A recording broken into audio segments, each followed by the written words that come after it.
अस्सलाम वालेकुम अज़ीज़ तलबा। उम्मीद करता हूँ कि आप तमाम खैर व आफियत से होंगे।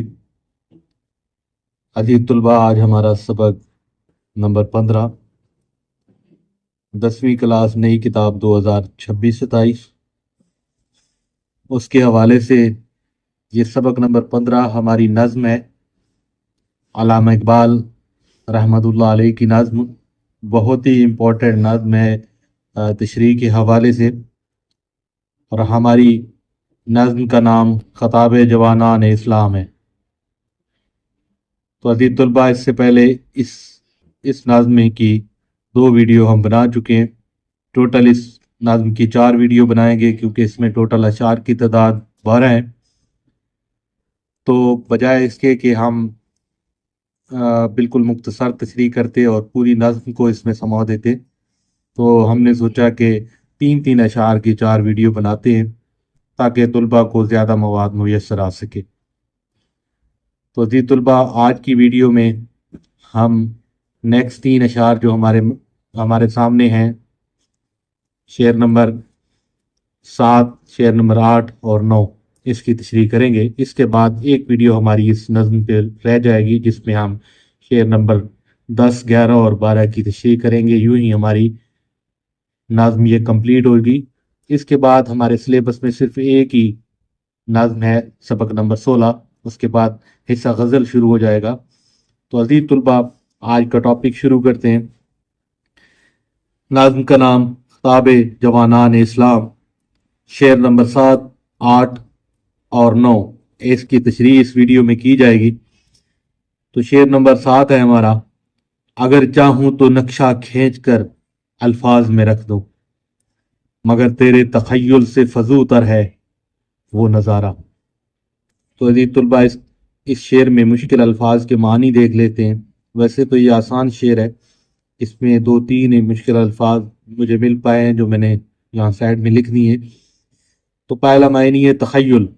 तख़य्युल कहते हैं सोच को। और फजूतर कहते हैं बढ़कर। तो अज़ीज़ तलबा, सबसे पहले नज़म का उन्वान ख़ताब जवानान इस्लाम, और शायर हैं लिखने वाले डॉक्टर अल्लामा मोहम्मद इकबाल। तो अज़ीज़ तलबा, इस शेर की तशरीह की तरफ जाने से पहले इसका मफ़हूम देखते हैं। और मफ़हूम जो है, इंतहाई सादा और आसान अल्फाज में मैंने यहाँ पे तहरीर किया है। बेसिकली ये जो शेर है, इसमें अल्लामा इकबाल जवानों से मुखातिब है और कहते हैं कि मेरे पास अल्फाज की कमी नहीं, और मुसलमानों के दौरे अरूज के मालूमात भी रखता हूँ। लेकिन आए मुसलमान नौजवान, तुम्हारी सोच और फिक्र इस कदर पुख्ता नहीं हुई कि इन बातों और ख्यालात को समझ सकूं। एक निचोड़ है, मफहूम देखते हैं जो हमने तहरीर की है। अल्लामा इकबाल अलैहि रहमा फरमाते हैं कि अगर वो चाहें तो मुसलमानों के शानदार माजी, अजमत, फतूहात और कारनामों की तस्वीर अपने अल्फाज के ज़रिए पेश कर सकते हैं, लेकिन हकीकत में इनका माजी इतना अजीम और शानदार है कि इसे अल्फाज में मुकम्मल तौर पर बयान करना मुमकिन नहीं। मुसलमान अपने असलाफ कहते हैं बुजुर्गों को, पहले जो गुजरे हुए लोग होते हैं, कि बहादुरी, इल्म, करदार और फतूहात का मंजर इंसान के तसव्वुर से भी ज्यादा बुलंद और खूबसूरत है। शायर शायर मतलब कि डॉक्टर अल्लामा इकबाल नौजवानों को अपने असलाफ की अजमत याद दिलाकर इन्हें अपने माजी से सबक लेने की ताकीद देते हैं। तो अजीज तलबा, नहायत ही खूबसूरत अंदाज में, आसान अल्फाज में ये मफहूम था। इसके बाद अपनी शेर की तशरीह करते हैं। डॉक्टर अल्लामा मोहम्मद इकबाल मुसलमानों के शानदार माजी और इनके अजीम कारनामों को बयान करते हैं। बेसिकली डॉक्टर अल्लामा इकबाल मुसलमानों की सियासी, मुआशरती और मुआशी अबतरी का जिक्र करते हैं और कहते हैं कि मौजूदा दौर का मुसलमान इल्मी हवाले से इस कदर पस्त हो गया है कि वो दौरे अरूज के मुसलमानों की तलकीद करने के काबिल नहीं। बेसिकली इस्लाम में ये कहना चाह रहे हैं। शायर फरमाते हैं कि अगर मैं चाहूँ तो अपने कल्म और अल्फाज के जरिए मुसलमानों के माजी का एक खूबसूरत नक्शा खींच सकता हूँ, लेकिन मुसलमानों के असलाफ نے جو عظیم کارنامے انجام دیے، ان کی حقیقت الفاظ کے بیان سے کہیں زیادہ وسیع اور بلند ہے۔ مسلمانوں کے بزرگوں نے ایمان، علم، شجاعت، عدل اور اعلیٰ کردار کے ذریعے دنیا میں ایک عظیم مقام حاصل کیا۔ انہوں نے نہ صرف بڑی بڑی سلطنتیں قائم کی بلکہ علم و حکمت، طب، فلسفہ، ریاضی اور سائنس کے میدان میں بھی دنیا کی رہنمائی کی۔ ان کے کارناموں کی عظمت ایسی ہے کہ شاعر کے لیے بھی انہیں مکمل طور پر بیان کرنا مشکل ہے۔ علامہ اقبال مسلمانوں کی سیاسی، معاشرتی اور معاشی ابتری کا ذکر کرتے ہوئے کہتے ہیں کہ موجودہ دور کا مسلمان علمی حوالے سے اس قدر پست ہو گیا ہے کہ وہ دور عروج کے مسلمانوں کی تلقین کرنے کے قابل نہیں۔ علامہ اقبال کہتے ہیں کہ ان کے پاس مسلمانوں کی ترقی سے متعلق ہر طرح کی معلومات ہیں جن کو عمل میں لا کر موجودہ مسلمان بھی مستفید ہو سکتا ہے، لیکن کیا کیا جائے، یہ قوم خواب غفلت میں اس طرح اندر پڑی ہوتی ہے کہ جاگنا ہی نہیں جاتی۔ سنانا چاہتا ہوں، لیکن افسوس یہ قوم ان نظاروں سے لطف اندوزی حاصل کرنے سے قاصر ہے، اس لیے وہ چاہتے ہوئے بھی بیان کرنے سے ہچکچا رہے ہیں۔ ایک بار پہلے قوم کو اندرونی طور پر تیار کیا جائے۔ اس شعر میں بھی یہی فکر بیان کی گئی ہے کہ قوم پہلے تیار ہو اور پھر ان کے آباء و اجداد کے نمایاں کارنامے بیان کر کے عمل کی طرف ابھارا جائے۔ علامہ اقبال اپنی قوم سے اس کمزوری پر یوں بھی شکوہ نظر آتے ہیں، وہ زمانے میں معزز سے مسلمان ہو کر اور تم خوار ہوئے تاکہ قرآن ہو کر۔ علامہ اقبال دراصل مسلمان نوجوانوں کو ان کے شاندار ماضی کی یاد دلا رہے ہیں۔ وہ چاہتے ہیں کہ نوجوان صرف اپنے اسلاف کے کارناموں پر فخر نہ کریں بلکہ ان کے علم، کردار، محنت، شجاعت اور خودداری کو اپنی زندگی کا حصہ بنائیں۔ اگر مسلمان اپنے ماضی سے سبق حاصل کریں اور علم و عمل کی راہ اختیار کریں تو وہ دوبارہ دنیا میں اپنا کھویا ہوا مقام حاصل کر سکتے ہیں۔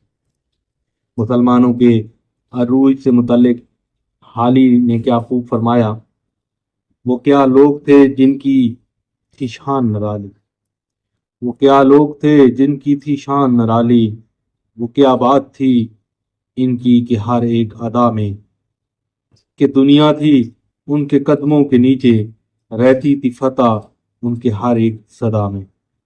تو عزیز طلبہ، اس طرح ہمارے شعر نمبر جو 7 ہے اس کی تشریح ختم ہوتی ہے، شعر نمبر 8 کی طرف جاتے ہیں۔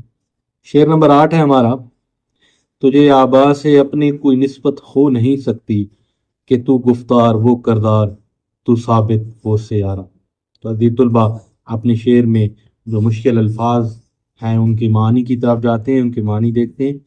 آبا کہتے ہیں باپ دادا کو، آبا و اجداد کو، بزرگ کو، پردادا وغیرہ۔ نسبت واسطہ تعلق یا مناسبت ہوتی ہے۔ گفتار جو ہے بات چیت کرنے والا، کہنے والا، اس کو گفتار کہتے ہیں۔ کردار جو ہے وہ چال چلن کام، اس کو کردار کہتے ہیں۔ ثابت، پورا یا برقرار، کھڑا یا مستحکم۔ سیارہ، حرکت کرنے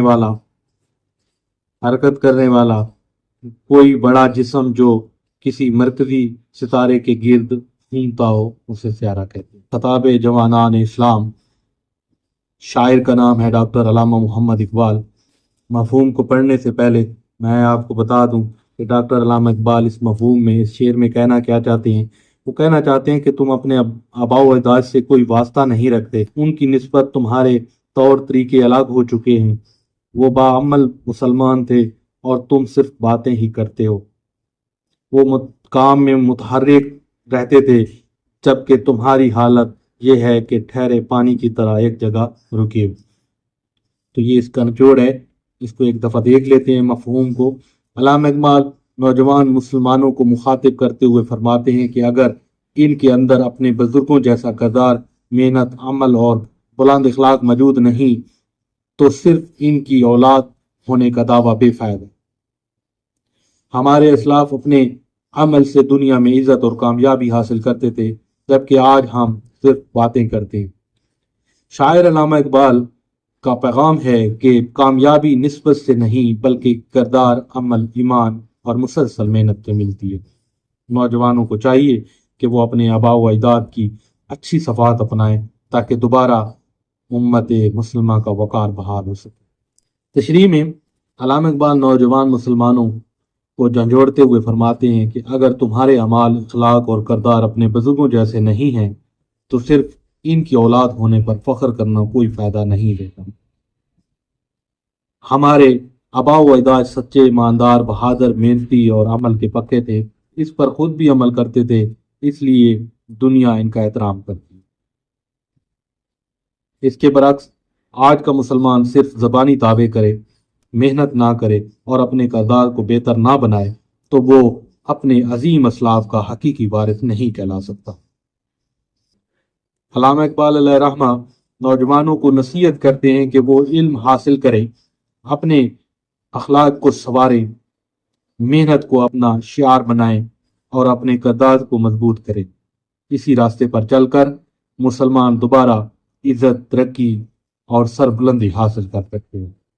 अजीज तुलबा, इसी तशरीह के हवाले से अल्लामा इकबाल अलैहि रहमा का शेर है, अमल से जिंदगी बनती है जन्नत भी जहन्नम भी, ये खाकी अपनी फितरत में न नूरी है न नारी है। एक और शेर यहाँ पे लिखते हैं, फरिश्तों से बेहतर है इंसान बनना मगर इस शर्त पर कि खुदी को बुलंद करे। ये अशार बेसिकली शायर इसमें हकीकत वाजे करते हैं कि इंसान की असल पहचान अमल और किरदार है, ना कि इसका निस्बत या ख़ानदानी ताल्लुक। अल्लामा इकबाल नौजवानों को अमल, किरदार और खुदी की कुव्वत पैदा करने की तलकीन करते हैं। इसके हवाले से एक और शेर है और इसमें अल्लामा इकबाल मुसलमानों की कमज़ोरी पर अफसोस का इजहार करते हैं। वो फरमाते हैं कि आज का मुसलमान अपनी नाकामियों का सबब किस्मत और तकदीर को करार देता है, हालांकि असल वजह इसकी सुस्ती, बेअमली और मेहनत से दूरी है।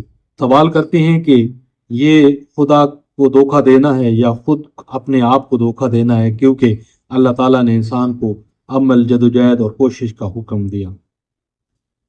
जो कौम अमल छोड़ देती है वो तरक्की नहीं कर सकती। इसलिए नौजवानों को चाहिए कि वो तकदीर का बहाना बनाने के बजाय मेहनत, इल्म, किरदार और मुसलसल जदोजहद को अपना शार बनाएं, क्योंकि कामयाबी इन्हीं सफ़ात से हासिल हो सकती है। तो अजीज तुलबा, यहाँ पे हमारा शेर नंबर 8 भी इख्तिताम को पहुँचता है और मैं उम्मीद करता हूँ कि आपको तशरीह की समझ आ रही होगी, और क्योंकि इसमें किसी मुश्किल अल्फाज को मैंने शामिल नहीं किया, इंतहाई सलीस और इंतहाई सादा असलूब। तो अजीज तुलबा, इस वीडियो के आखिरी शेर की तरफ जाते हैं। शेर नंबर 9 है हमारा। नज़्म हमारी है खिताब जवानान इस्लाम और शेर नंबर 9 है हमारा, गवादी हमने जो असलाफ से मिरास पाई थी, सुरैया से जमी पर आसमां ने हमको दे मारा। इंतहाई खूबसूरत शेर, और आप इस शेर के मुश्किल अल्फाज के मानी देखते हैं। असलाफ आबाओ अजदाद को कहते हैं। गवादी ज़ाय करना, मिरास, जागीर या विरासत। अच्छा, सुरैया 6 सितारों का झुरमट, मतलब के बुलंद मर्तबे पर फाइज, तो सुरैया कहा जाता है।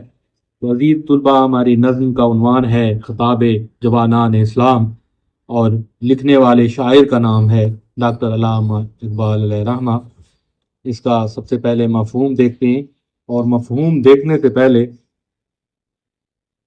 इस मफ़हूम का निचोड़ मैं वैसे भी आपको बता देता हूँ ज़बानी कि शायर बेसिकली कहना क्या चाहता है। इस मफ़हूम में शायर बेसिकली कहना यह चाहता है कि जो हमें बतौर वसातत में तरीका मिला था या तरीका या विरासत मिली थी, वो जो आबा व अजदाद की तरफ से मिली थी, हम इससे इस्तिफादा नहीं कर सके, तो इसलिए जो हम पस्ती में और ज़िल्लत और रुसवाई का शिकार हैं, क्योंकि हमने अपने बुज़ुर्गों से जो हमें बतौर तरका मिला था, बतौर विरासत चीज़ें मिली थी, हम उनकी कदर नहीं कर सके। तो अल्लामा इकबाल के हवाले, इस शेर के हवाले से मफ़हूम देखते हैं।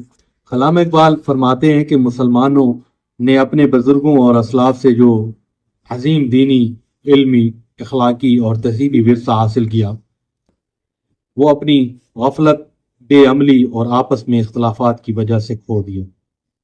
اسی نتیجے میں وہ قوم جو کبھی ترقی، عزت اور اقتدار کی بلند ترین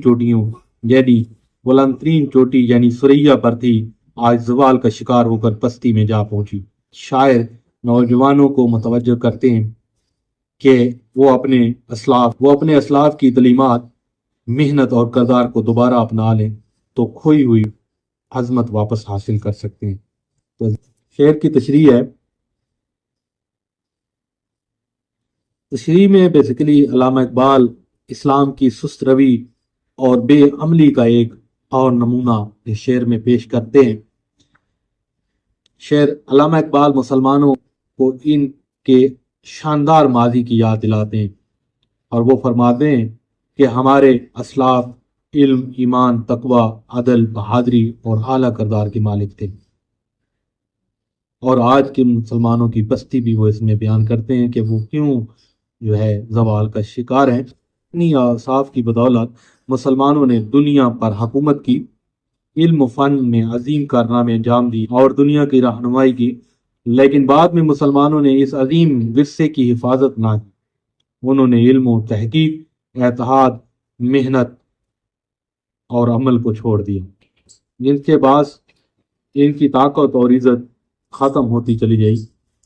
علامہ اقبال نے ثریا کا لفظ بلندی، عظمت اور کامیابی کی علامت کے طور پر استعمال کیا۔